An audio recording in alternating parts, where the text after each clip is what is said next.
In the afternoon, we have two panels ahead of us. One focuses on research support and organizational development at higher education institutions.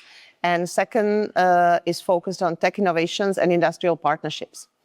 I'm happy to welcome all the guests here that will be participating in the discussion. I will start with Mrs. Tatiana Jajcayova, who is the chair of the Department of Applied Informatics at the faculty here. And this is the department which leads the TERAIS projects. Then we have Alessandra Sciutti as a leading IIT researcher, chair of the Contact Unit, which is the Cognitive Architecture for Collaborative Technologies unit. And we have Mrs. Zuzana Lisoňová from the project office at the university level, Comenius University level. And then we have Fredrik Heintz from Linköping University, also leading a team of researchers, and he can share the experience with managing big international networks. And we have Igor Farkaš from Comenius University, who is the principal investigator for the TERAIS project. And we will cover or touch upon three main topics: how research activities can effectively be organized within academic or research settings, what support structures can make the life of researchers easier, and how to make changes achieved through TERAIS sustainable.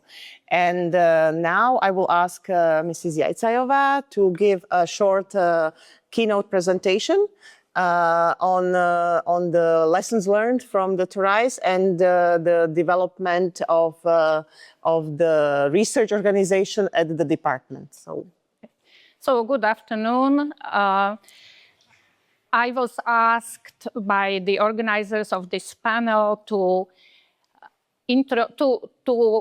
present the perspective of the department which hosted or which homed the big project and how it affected its life, and also perspective of the head of the department and seeing how the things were changing and developing and so on. So I will start with introducing the department. This is the department. Usually the department looks like this, many people together with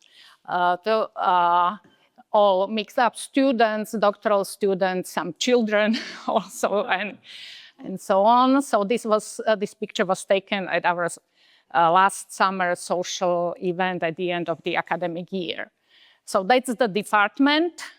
Our department is relatively big compared to other departments at this school. We have 40 researchers and 40 plus researchers. Some plus is some people who are on part-time basis. And we have 28 graduate students, 28 doctoral students at the department. So it's big compared to other departments at this school. We have departments here, some have 15 people, for instance. So our department is relatively big and therefore not that homogeneous, but very active. So here is the department, and also here is the department. I don't want you to study this really, but why I am showing this is that there is some structure into the department. Department is divided into 4 divisions, which is actually given by the structure of the faculty.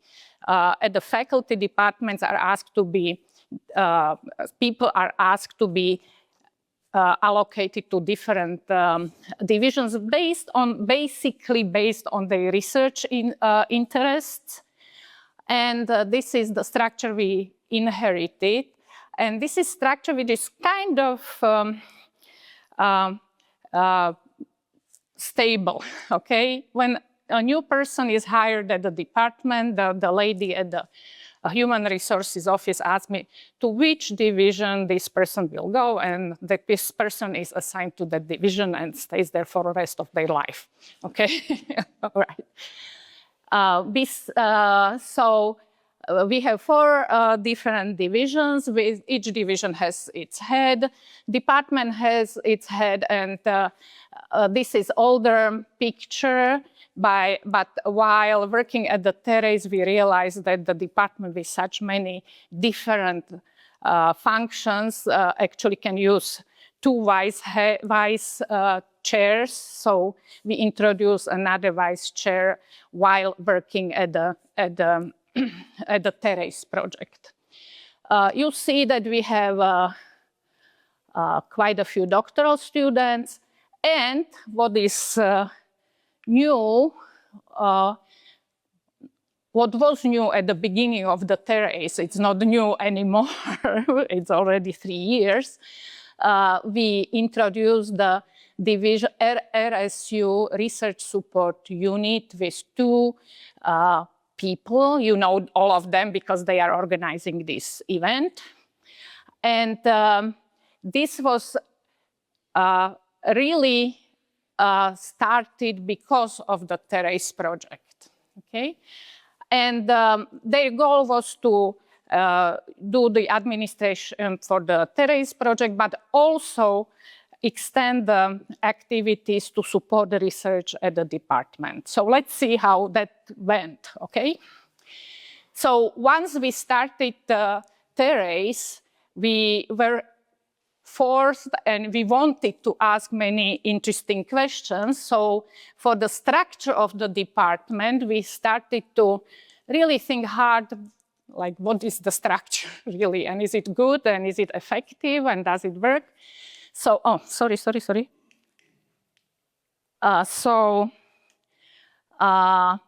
we were asking what institutes the division, okay? Well, division is given and there are sometimes possible changes and how young people should be allocated to different divisions. Then also at the department, we have something which is much less formal. It's semi-formal structure, and these are like research groups. Research groups are just natural groupings of people, how they work on projects. Like if there is a project and people like each other, they work together and they have research group. Research groups doesn't have to be that stable, they can change. But we were not really aware of how many research groups we have, how they interact. Is everybody in some research group at the department, or are there people who are nowhere, not known in a research group? Should we formalize research groups? So we asked all these questions, but what we really did, we did the analysis, like Igor, for instance, really went through the people of the department and we kind of assign what are the projects people are working on, what are the research groups, and what are the interactions. So then also the next question is, what should be the interactions between division and research groups? And all this was discussed, formalized. We wrote it into some documents where we discuss how all that should be. And I think this really is something which TERAIS was very helpful to at least for us to see and then maybe improve. We also asked like how autonomous all these units should be. Should we let people to choose and do, or should we maybe as a department kind of manage what projects we apply for and then force people or ask people to work on these projects. That was not the tradition here, okay? Here we were classical department where people kind of worked on what they were interested in. But of course, once you have projects and you have money, that kind of takes people and they start to be interested in that.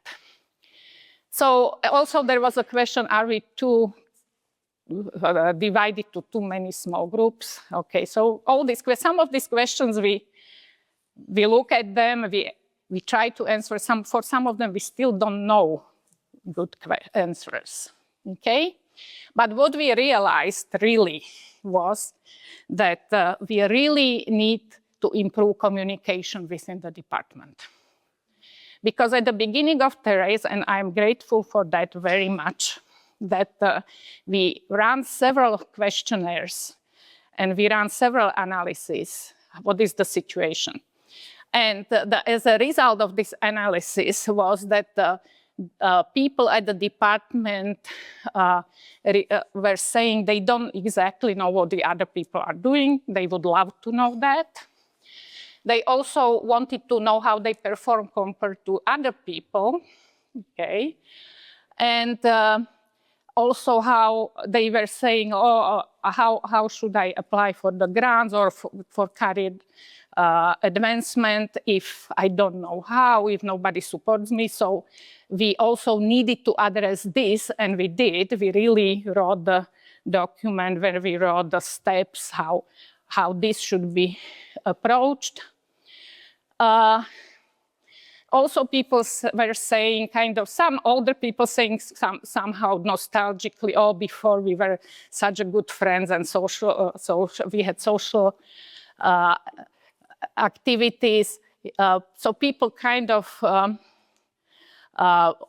longed for having more social interactions. And in some situations, they say there is a lack of clear instructions or description of procedures what are doing. So we needed to address that, and we did, thanks to TERAIS.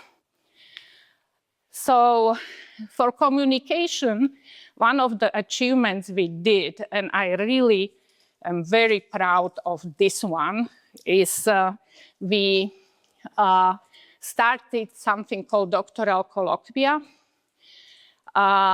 This is run regularly, weekly, continuously. Now it is in its third year.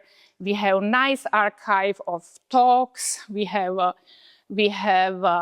YouTube channel thanks to our people from the Department of so we have that. And it turned out to be a great source of information, even not about only graduate students, about doctoral students, but also what are the problems people are working on, what are the interesting problems, which students are very smart, which students need help. And also it's very pleasant weekly meetings of the department. It turned out to be very nice.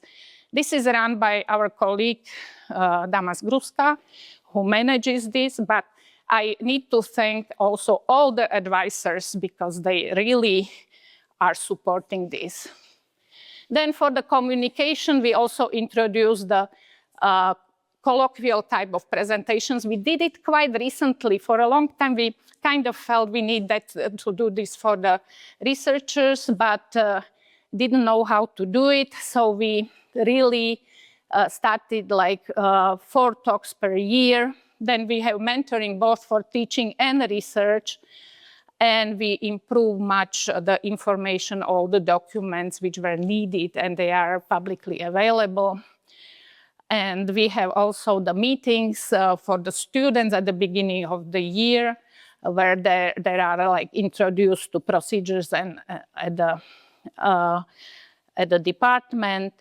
And for the RSU units, they started to really approach the members of the department by the targeted messages, what are the good, maybe good possibilities for grants.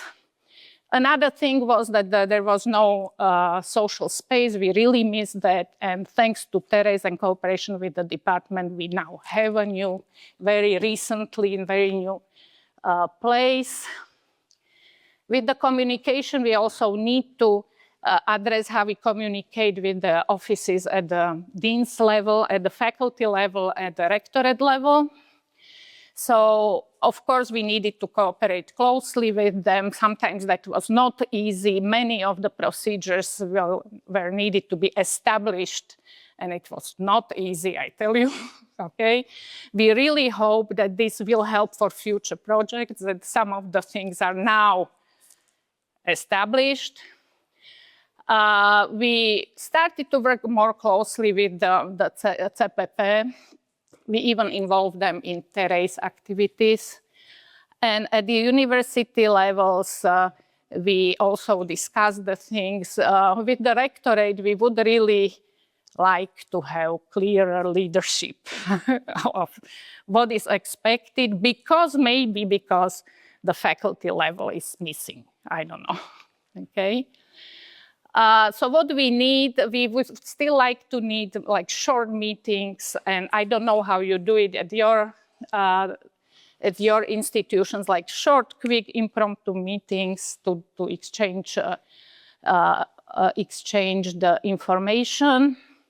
We need to clarify what our research support unit, how it is really, what is its function at the department, what is subordination, cooperation with the secretary of the department. That did not work really well sometimes, so that need to be clarified and learned. At a faculty level and at the university level, we would like to have it more clear. So at the research, we really are grateful for all the results, papers, presentations, because this is making our department better at the research level. Also, I really appreciate that many students were involved, many young people and students on all levels. So many bachelor degree theses, diploma theses were there. There were visits of our researchers. We also wanted to internationalize. That was one of the objectives. And as I mentioned this morning, out of 28 doctoral students, at some moment, there were 8 different nations besides Slovaks. So you see, this is from the last summer, people from Mexico, Nigeria, Afghanistan, all together, working together. We have 4 postdocs, Singapore, New Zealand, Czech Republic, Italy, Slovakia. More are coming. We have many visitors and students and research mobilities. We did popularization. That were probably many things already there, all the events, and that's also thank you our research support unit and propagation of the project. And I also want to show you this statistics, which at each year our dean is giving us the statistics on how departments are performing. And I would like to show you that our research support unit and TERAIS at our department, actually, I think it shows that we have it. So what is this table here is how many grants different departments at school received. These are physics, okay? They apply to many grants and get many grants, okay? This is mathematics, and these departments here are computer science departments. So these are our peer group, so we compare with them. So for instance, here, this is us, and this was first year of the TERAIS, and this was second year of the TERAIS, okay? So it increased a lot. We encouraged our young people, young researchers to apply. We encourage our colleagues to apply. Here is just the numbers. This department is about half of our department. We submitted 10 grants, they submitted 1. Also thanks to the atmosphere at the department. So sustainability, we would like to keep good practice. We need to sort out some things. And one thing we really believe is that what we are missing is flexibility because university is kind of conservative environment. So we are really envious of the people from the research institute where they have mobility, they hire, they take new people, and so on. We don't have that, but we would like to learn from you. And thank you for listening.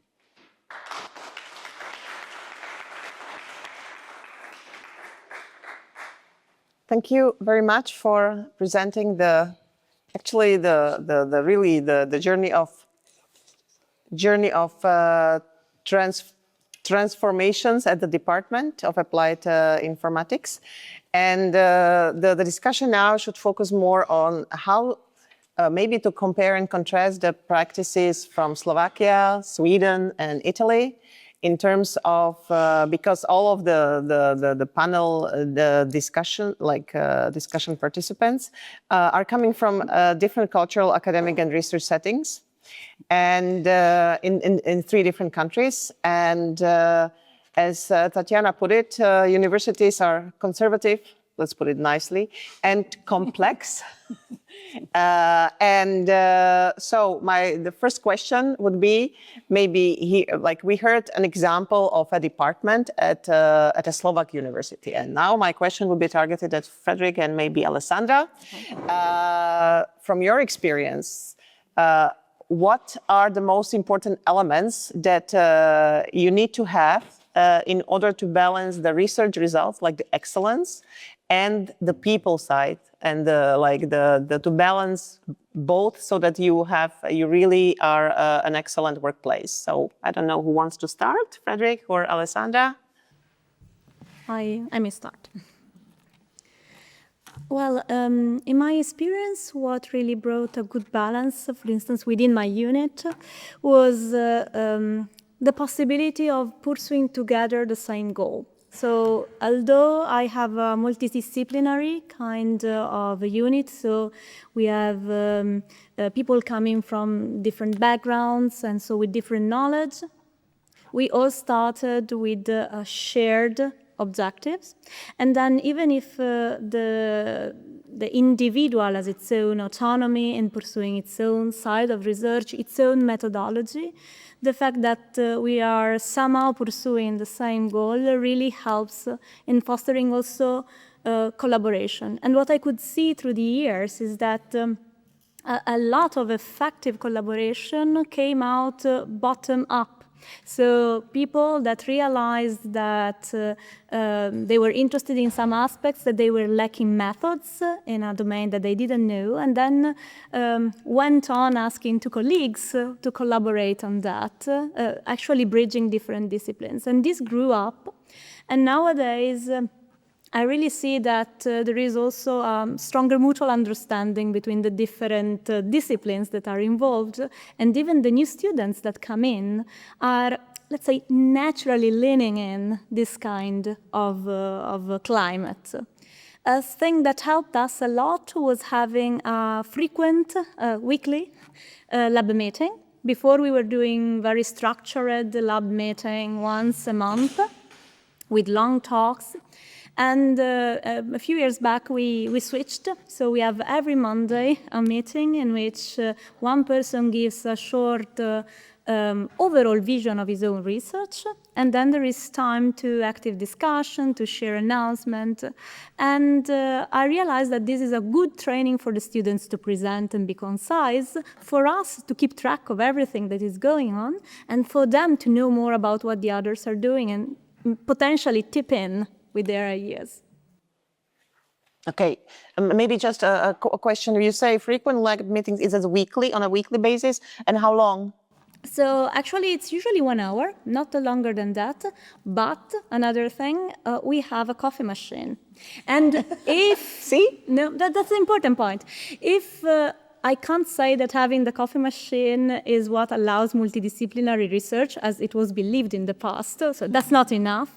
But a lot of our most informal, quick top-up discussion actually happens at the coffee machine after lunch. So it's sort of an informal tradition we all belong to, and it really helped to also address the more critical question in an informal way. Mm-hmm. Thank you. Is coffee machine important in Sweden as well? Probably, yes. You say yes, yes. I'm not very good at attending those events, but I'm sure the others are. Yeah, so I mean, I am the division I lead within the computer science department is about 60 people. So the division is roughly the same as your department, and I think that the challenge is really scaling up. I mean, it's one thing to have your own, a handful of PhD students working very closely with you, to actually building a larger research environment. So I mean, our division consists of 5 different groups, so basically 1 professor for each of the groups, and then they run their units relatively independently. So my unit is about 20-25 people. I think that what we're trying to do is, in some sense, have high expectations. So we really want to focus on, the research excellence and targeting the top-level publications and so on, but combine that with appropriate support, so that's actually helping people. So I think that's the key. We also try to make sure that the people are not working alone, but working in pairs or something like that. So I try to kind of take in 2 PhD students at the same time, because then they're roughly kind of aligned in time, maybe not necessarily exactly the same topic, but at least overlapping topic, because then they can help each other out. And of course, it also helps when you have a sufficient size, because then you have more people in the environment that can help out. So I've also hired 2 coordinators, 1 research coordinator and 1 we call collaboration coordination. But we also have a lot of international, in collaborations, not only within the research group, but also outside. And then we have more people that can also help with kind of creating a stimulating social environment. When it comes to more this kind of regular follow-up, we also have weekly meetings where the students also present. So there we focus more on kind of ongoing research or new things, maybe not that much overviews, but more the specific things. And that, of course, you talked about communication and broadening the perspective and getting more people to understand what's going on. That is kind of one of the key reasons for that and to achieve that. But the challenge is, then we do that within our units, but to spread that to the whole division, that's harder. And one thing we have noticed is that people today are much more focused. So we definitely see that on PhD students, but also people in general. There are so many things they could do that they're being very, very selective, which means that it's hard to have this broad, we don't even have a department-wide seminars because it's hard to get people to attend. It's even hard to have a division-level seminar because, again, people are too selective. So I think this is the challenge. How do you make them interested in broadening their perspective in combination with kind of going deep within their field? But I really think, it seems like people today feel much more pressured for time. And there's also the expectation that they should be able to do this within a normal work week, which of course also makes it more challenging, which means, again, they will disregard everything else that's not related to research. So some of the things we do. Yeah. Thank you very much. You said one interesting thing, and that is like department. You don't have to have department-wide seminars. This is something that we introduced like 3 months ago because we had it in the project. But I think you have to separate it. Our department is like 300 people. Oh, okay. So it's more division. What I call a division is basically your departments. So and there we do have a monthly seminar, but the attendance is so and so. Okay, thank you. So maybe I will ask Igor, as also like a leader of a research team, to share his perspective, especially with this establishing communication among at the department. I think it's been a challenge, so maybe Igor can share his experience. All right, so as Tatiana already outlined the situation, our department, which counts like 40 people, I think compared to other organizations like in case of Fredrik or Alessandra, I think research groups are much more fragmented in our case.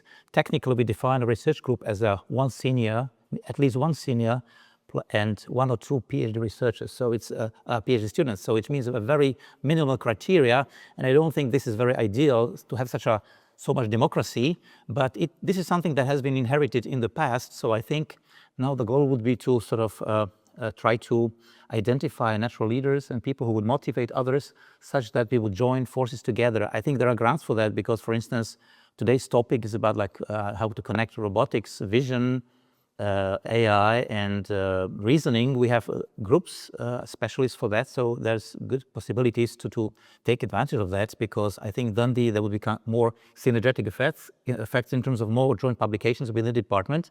So that's something that we have to work on. So not introducing autocracy here, top down, but like coming with positive motivation. But of course, that requires some abilities, some dispositions on human nature. So that's something I'm also trying to learn more to be better at that. So I think this is the way to go, to have larger research groups, overlapping research groups with interests, shared interests, and of course in regular communication. I know that some research groups are doing that on a weekly basis. For instance, in my case, CNC research group is relatively large, but it's pretty much heterogeneous. And we're not having weekly seminars or meetings as I would have wished. So yeah, we have to work on it. Yes, Fredrik? Yes, I wanted to add a little bit. So, I mean, I think there is a challenge, and that's, I mean, in some sense that we are very much, say, dependent on external funding. And usually it's much easier to collaborate even internationally than to collaborate with the person in next room. Because usually we want partners from many different countries or many different universities at least, but we don't really want many different people from the same place. So I think it's also very much driven by the research grants that are rather encouraging long distance collaboration rather than close distance. So I think there's of course one can work on that. Okay, thank you. The last, like in this first part, like I would like to, because Tatiana had in her presentation like the social room. It's a big thing for our department. Alessandra mentioned coffee machine, that's a big thing as well for Italy. I'm just wondering if there are any other work environment related, like maybe external work environment hints that you could share, like which support cooperation, collaboration. I know that these are like, or a rearrangement of the setting, any kind of suggestion, what practices or ideas that can promote open communication, collaboration, and maybe even the well-being, the way how people feel at the department. Any other hints? So not at the social level, but at the practical level, if it is possible to nudge people to produce, for instance, code or also infrastructure that are shared or common basis, so that the next who arrives can build upon, or multiple people can join in afterwards in a shared and standardized way, that is very, very helpful. So we are struggling sometimes to have that, because of course when you're dedicating to your own specific target, the idea of standardization is even more complicated, and maintaining communication at the level is super complicated and effortful. But we have to work toward that, and this, when it happens, it fosters really much more probable collaboration among them. Thank you. Fredrik? So, I mean, I think for the kind of social well-being, I think it's very much, I mean, there needs to be some person that the rest feel comfortable talking to. And it's probably not the head of the department or head of the group. So, I mean, I think these are the very important, because they are the ones that people feel confident to talk to. And it has to be people that are there all the time, because usually, I mean, the more senior people tend to kind of be involved in a lot of things. They're not necessarily there all the time. So I think this having someone with a kind of daily physical presence and an open door, and that people feel confident in talking to, I think that is the key enabler for achieving that. And then, of course, this person has to make sure that, bring their appropriate message forward, and so we can deal with the potential issues. Thank you.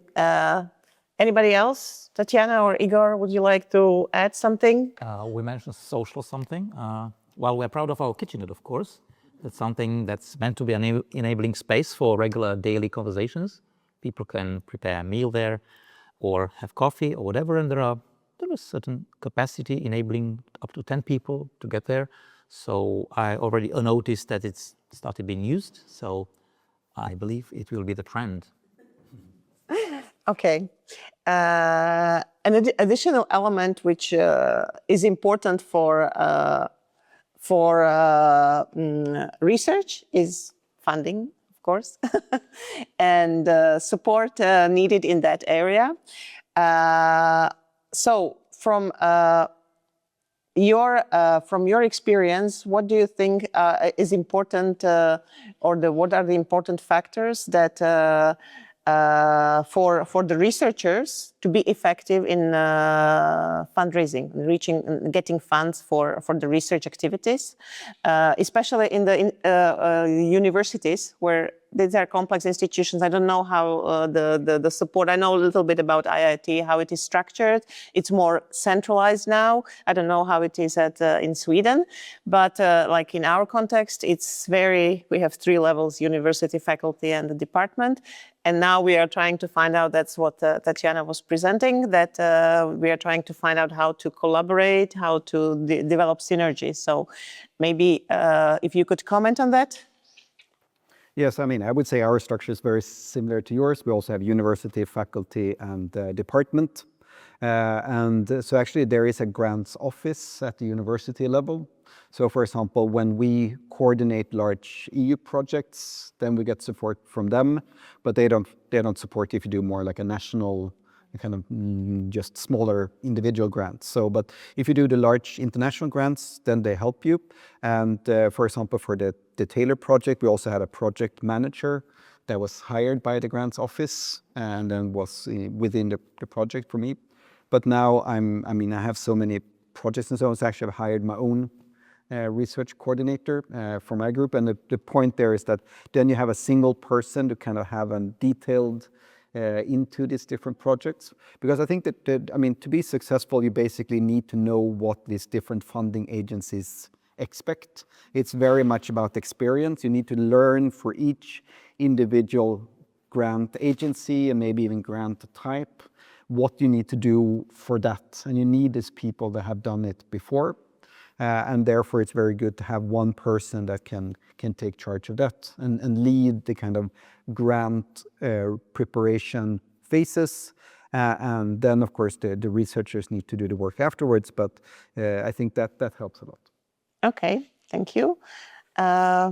In the Slovak, maybe Mrs. Lisoňová can comment on the Slovak context because she's responsible at the level of university. Thank you so much also for the invitation, and congrats on TERAIS because it's a great job that you have done.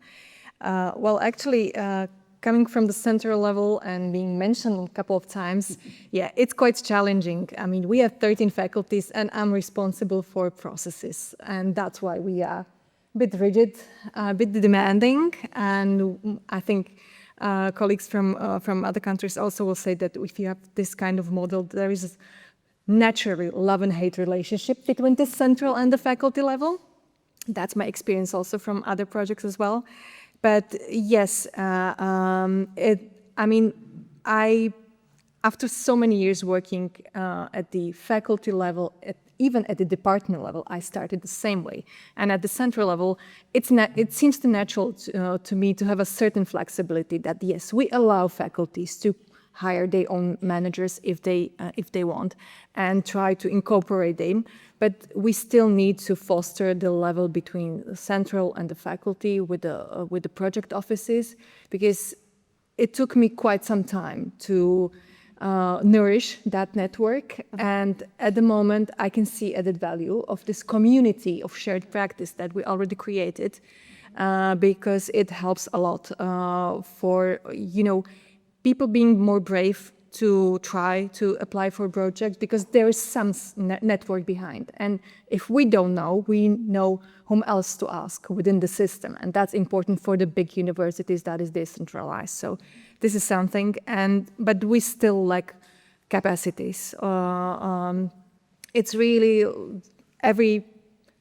couple of years at a certain faculty start with the same picture because the person has left and there is no other to substitute. So this is a ongoing problem that we face at at Comenius University, and I'm still trying to be positive and creative how to train our own capacities. So that's why because we know we are lacking these, that's why we allow the faculties to also hire. And also another thing is that we face is a still bit of troubling recognition of who the project and research manager actually is. Sometimes people have the tendency to see that, they should take care of everything, but they are not administrative staff. They are professionals, and there is certain levels, certain type of work they should do. So this kind of recognition is also a bit challenging still in our communities, but this is something we also work on, because within the community we try to encourage the faculty project officers to be more standing for themselves and showing the limitations that this is the work I'm doing and this is not supposed to be everything. Mm-hmm. Okay. Yeah, sure. Because I think this is to me, that's one of the challenges. Who has this kind of overall responsibility? Because personally, I hate micromanagement. And I really think this is not my task. And then, it seems like it's always the researchers that need to do everything in the end. So everything that no one else does, it ends up on us. And I find it to me, counterintuitive that the support staff is giving us the things to do. And in some sense, I wish it would be the other way around. So I want someone, if I have a project manager, for example, I want they have the overall responsibility. And then, of course, there are things that I need to do, and the economy department needs, other administrative functions need to do. But I think, for me, I want a project manager that takes the overall responsibility rather than handing it down. Very good point, Fredrik. Thank you. I can add another thing there, and that's I also want a single person, because I know that at some university they have it's a function. Yeah, so which person you get depends on when you ask, and that doesn't work, because I think you need someone that understands the domain. I fully understand that. If you have a newly employed person, they don't understand, say, how computer science or AI works, but that's fine. But if you then you can work a number of years together and then they learn. But if they get replaced too often, then the kind of cost of educating people becomes too high. And there I think it's also a trade-off. I know that the central part cannot kind of necessarily control that, but from my point of view, I think as long as I can work with a single person for a number of years, I'm perfectly happy in kind of training them in some sense. But if they get replaced too often, nah, I don't want to do it. Alessandra, do you want to add anything? In IIT, yes, it's more centralized indeed. So we have the project office and with the experts that as a function of the type of project can provide your help, and in different phases. So there is a support dedicated to the proposal writing, there is a phase in the project. But I have to fully agree with the idea of a single person when possible, because it's also a matter of not only knowing the grant type, the grant funding agency, which is of course very important, but also knowing the PI, the researchers, because I think that a big duty and the big effort of the project officer, of those who were there, is really to somehow translate the needs of the research line into something that is feasible or acceptable or ideal potentially for the granting agency, which is so much more than just knowing the rules. It's really knowing what really matters. And that's for me the central point in terms of support. Thank you.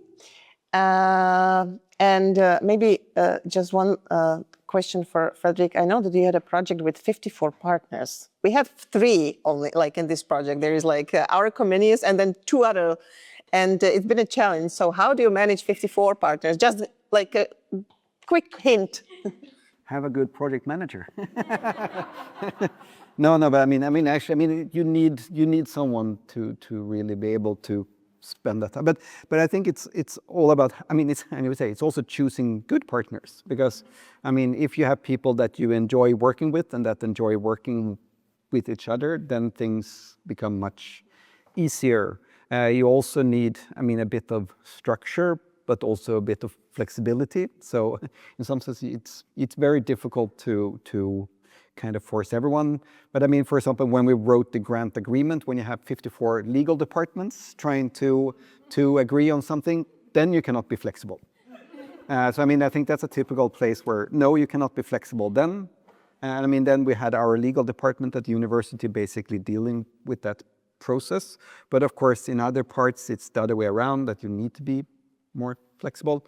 But I think it's, I mean, also you also need to have a bit of a kind of hierarchical structure with people, key people that you can trust to do what they're supposed to do, and then things generally work out. So I would say that, I mean, 80% of the partners, I mean, they did everything they were supposed to do, and then you have a small number that's, you need to invest more time in. And maybe it's not even worth it. So maybe it's sometimes you just have to realize that certain partners will not really deliver, and then you move on. Yeah, I heard saying that, like, in each project you have senior and junior partners. Juniors are those who kind of, like, you know, you need to carry. Maybe Mrs. Lisoňová would like to comment on this, because Comenius University is part of the Enlight project, which is also like a large network of partners, right? So maybe if you could comment on that, or maybe Igor, because you also have experience with that. Do you want to start? Maybe just a short comment to Taylor. That was a great opportunity for us to be one of those 54 partners. And I think the project manager and coordinator did a great job. There was also distribution, so these work package leaders were taking their part, and none of the partners was active in all work packages. So, you know, this was nice distribution, and it worked, I think, very well from my perspective. So great experience. And the other question? Enlight, the okay, my involvement is only kind of partial. So maybe Mrs. Lisoňová could comment on that, digitalization, but maybe Zuzka can say more. Thank you. Well, with Enlight, it's a bit different story than in a regular project, because these alliances, European alliances, are supposed to be communities. So there is already a third project going on. To Erasmus, one Horizon. I manage the Horizon one.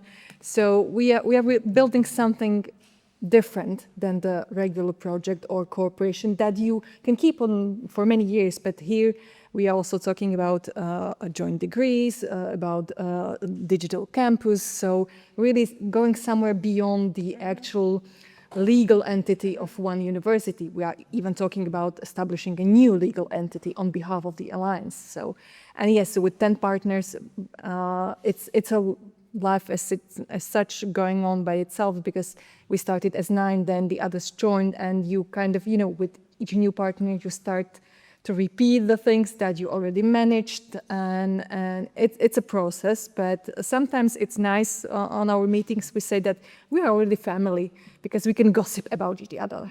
Yeah. And we share, of course, wines and chocolates as well, because my experience in research management, that chocolate and sweets are the thing that encourage. Coffee. As you travel, you bring back to your home a team and motivate them to come next time with you, and sometimes even bribe director. I mean, I use sweets to bribe director. But it's a bit different story with the European Alliance. Okay, thank you. Yes? So I think when you have this kind of larger project, and also, I mean, where it's more the university than it's individuals, I think having the kind of key support, I mean, support of key people, and to kind of anchor this within the organization becomes very important. So, I mean, for example, of course, that the head of the department needs to be involved, but also that the faculty and maybe even university level needs to be aware of it.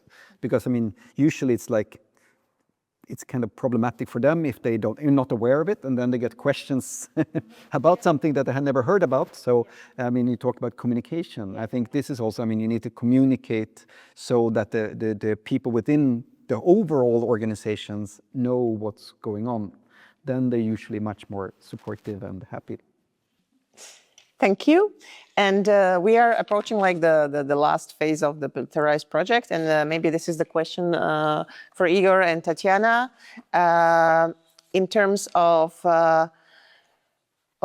what do you think could help sustain the activities and the structures developed through TERAIS for like in the future, like beyond TERAIS? Okay, so easy answer is to get more grants and more money, of course. We got some. But... yeah. Of course, we already built some teams and did things and set some procedures. And what do you do in between grants? How do you support this stuff, for instance? I would like to hear actually what are people doing at other institutions that when they have capable people and then funding stops and new one is not coming yet. It seems like the university and faculty does not have really in its funding really think of things like that. Maybe these need to be discussed and proposed and somehow incorporated. This is something new we need to do. Okay. So, I mean, yeah, I do think, I mean, here the challenge is this, I mean, risk-taking in some sense that, I mean, if you hire a person and then how do you make sure that this person has something to do? And that is really challenging. So, I mean, the way I have so far been able to do is that I have had sufficient volume of projects. So there is always a little, you can take a little bit leftovers from one to deal with these transition periods. But actually that's where they're kind of having a central, I mean, in our case, grants office is very good because then they have the permanent employment in the central place. And then it's basically their responsibility to kind of distribute them to other projects. And I can hire the person, well, as long as we have funding. So then they take that kind of risk because they have a larger pool of projects to allocate people to. So that's an example where it's very beneficial to have this kind of central support. Thank you. Igor? I'm very thankful for having for the establishment of our research support unit. That's something that we should definitely try to preserve. So looking for financing opportunities, typically from huge grants like EU grants, but even if this is not temporarily possible, I think department is rich enough to enable at least partial funding these precious ladies or men, whoever works there. So this is very important, and of course we are having local grants, but these are not, rich enough to be used for supporting RSU. And apart from grants, I think it's very important to keep on continuing implementing the process that we started already, like mentoring people, helping everybody, young, juniors to find their way and trying to, establish solid research groups towards excellence. And of course, last but not least, to continue having contacts with partners that we already have, to looking for further research topics, continuing existing projects, and looking for funding opportunities, of course. Mm-hmm. Yes, Tatiana? But I think what needs to be discussed is what is the proper level of responsibility of the department, faculty, and university, because the department is a relatively small group with small budget, okay? So we really would appreciate if the faculty or the university also take some of this responsibility and help us with this, yeah. Maybe Zuzana can say something. Well, I cannot talk on behalf of your dean, even though he gets my opinions very often. But really moving from, if there is a good expertise and good people at the department level, moving them to the faculty level is a very natural thing. Yeah. It happened to me as well. I mean, we were a grant focused department of political science, and once we were ready with so many, I've moved to the faculty level because there was this need to cover and to support the others. So this is a very natural thing. It was very helpful. And then I was very complaining about the center level, so I got the offer to get to the center level. So we at the center level, of course, are willing to take on board people from the faculty level, but it's always the question of budget. And having enlightened leadership, it's very challenging these days with budgetary restrictions, because they will agree with you that it's important, but when it comes to the actual division of money, there's a different story coming into the numbers. So that's the thing. But it's a pity for us when we are losing people that way. Can I just? So first of all, I mean, I see this as an investment. So I mean, yes, I invest certain amount of my research funding in having these people. So because it also allows you to grow. So I mean, in something you have to choose. Do you want to have these individual researchers? They can be super, good in their own. But if you want to take on larger projects or to grow, then you need to do this kind of investment. So that's the first part. The second part is if you have the right person, they will fund themselves, because they will increase your success rate. I mean, you also showed it on your figures that you had many more applications. So of course, so in some sense, you need a startup phase, but when they are up and running, they should basically fund themselves and part of the department. Thank you. Very interesting discussion. We have time, one or two questions maximum, because we are running a bit late, but we are on time, actually. We are on track, so we can have like 5 minutes extra. Yes, Omar? We probably will need, do we have mics so that we can hear? Maybe you can, Yeah. So it's a sub-related question, but it's more of a subtopic also in the point of enhancing the collaboration between the professors. And also, Alessandra mentioned many of this collaboration happened from la Fipotova, from research, and Jody research. So there are some activities that actually we experienced with our MSF experience in our lab. That's shown, in my opinion, one of a successful, let's say, pipeline of collaboration. One of them was actually there. So we're generally in the same laboratory, or certainly in a company. So we did this something, I think, a few years back about brainstorming of collaborative. So there was, I think, half a day or 1 day of brainstorming, where most of the researchers that stay together and try to choose different demo that they present our research to the research, but the idea actually, just a demo. But out of when they want, because people is stay together and start to think together. There was a lot of new ideas that actually turned out to be some research. The same thing happened also when we start to do auto demo and on the compasses. So you can do the same. There are a lot of the compasses that say we have auto demo. So the same can happen, but more outside the. So the second thing is also this is more of and I don't know how this happens, but even if there is some sort of shared information within the department. So the thing about the honest project that maybe is super to make of the updates of step into it, but happened within the lab. Usually we get a few like the many source of the file, or we have to commit the review for sure like that. And this was up was improving some sort of cohesion. So because the researcher has has a growth or some own growth, him to think about not only one that next experiment that to do his job, but more like some sort of cohesionary approach.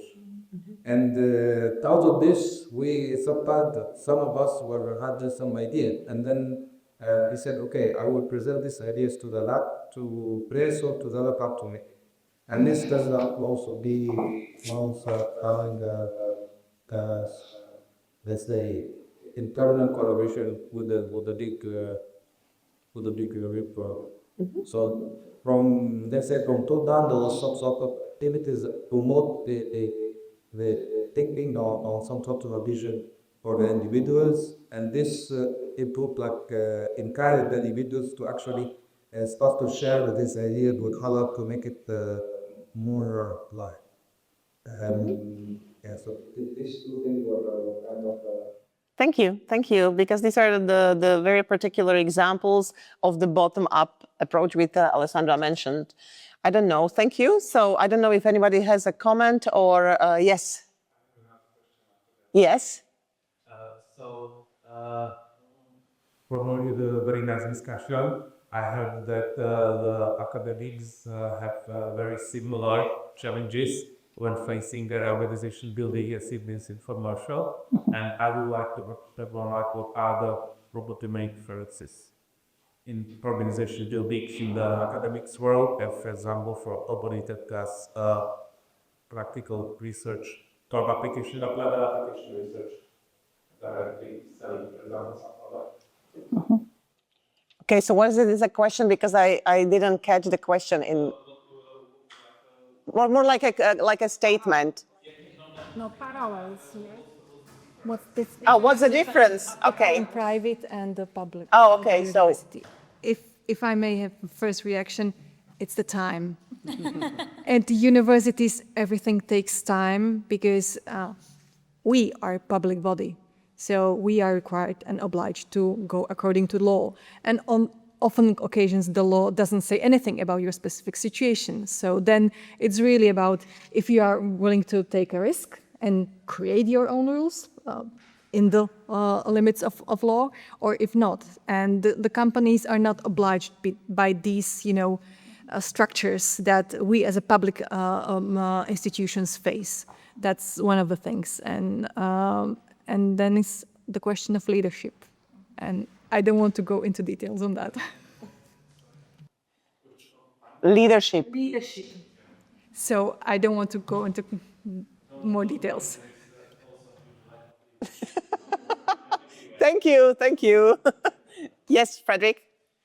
So, I mean, if you take it from the perspective of an individual researcher, I mean, in some sense, it's one thing to do things on your own. So, I mean, as a PhD student, postdoc, and so on, you work very much independently. And then at some point, you have your own students. And then you have a very closely related group. So you're working with a small group. There, everyone is working on relatively the same thing. If you then continue to kind of expand and have more people, then at some point, you need to basically have some, other people being the direct supervisor of say, students and so on. So I think it's more about gradually growing if you want to build like a research organization, but also realizing that as things grow, your role will change. And then you will not be able to have know every detail of every person within your organization, what they do. And it's important that you kind of have other people that you trust that can have that. So I think it's all about organically growing, but also realizing that at some point you might need to add more competence. I mean, like having a research support unit and so on, but then you have grown quite a lot. Okay, thank you very much. Thank you for, one comment, but very short because we were already warned that we have a break now. Because it's almost a yes, they were done of website. So,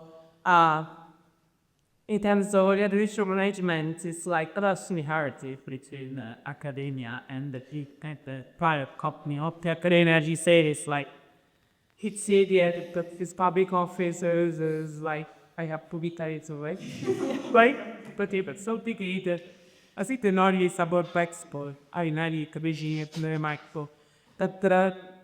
But the problem you will always achieve. There can be a CEO of our company as a big circle of many years, and you are this organization that is like top down, divided, so superior you are, might be abandoned cars, so these are allowed. That it's always a problem on communication, but I find skin art, so it's between the topic and part. Anyway, I think just as a measurement improves people like speed. I mean, it's like you can have probably no leadership in the hard com. So that's my comment. Is be open to others in general, like personal experiences. In order to honor, if you are the lead, then find a way to lead them in another way in order to grow. And here is just yourself as the chief, but there's also the group you lead. It's a very much teamwork. Because you can about the main areas that you want to have, but that is like if you don't be the team, then you can do everything else. So it's a heavy call. Okay, thank you. I would like to thank all the panelists and everyone for the questions and comments. And we have now like 10 minutes break, and we should come back at 3:05 for the second panel, which is on technology transfer and tech innovations and collaboration between businesses, companies, and academia. So coffee, and there will be some sweets and salty dishes, so enjoy. Thank you.